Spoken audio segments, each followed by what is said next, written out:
ছেলেরা যদি 4টা বিয়ে করতে পারে তাহলে মেয়েদেরও 4টা কেন, মেয়েরা আরো বেশি করবে, কারণ মেয়েদের এনার্জি অলওয়েজ বেশি থাকে।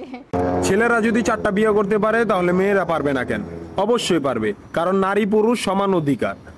আর যদি একটা কথাই চিন্তা করি তাহলে মেয়েদের চেন কোনো কাজে লাগে না, চেন খুলে মুতার অধিকার তো তাদেরও আছে।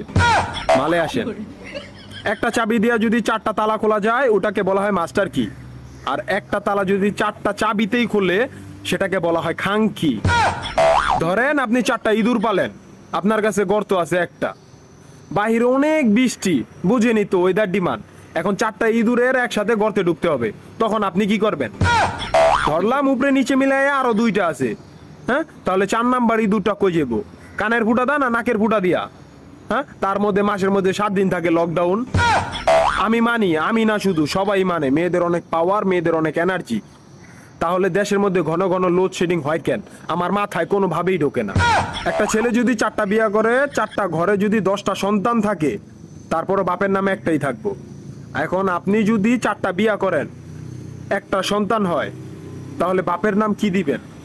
সলিমুদ্দিন, কলিমুদ্দিন, আনোয়ার, মনোয়ার, নাকি গড়ে মিলাইয়া জানোয়ার?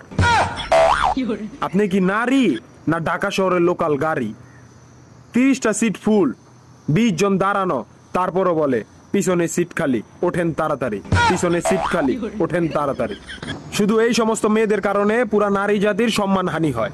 আমাদের উচিত সিটি কর্পোরেশনের কুত্তা মারার ইঞ্জেকশন দিয়া এদেরকে মেরে ফেলা, যাতে এদের জন্য অন্য কোনো মেয়েদের কেউ খারাপ নজরে না দেখে। মা রানী কোনানকার।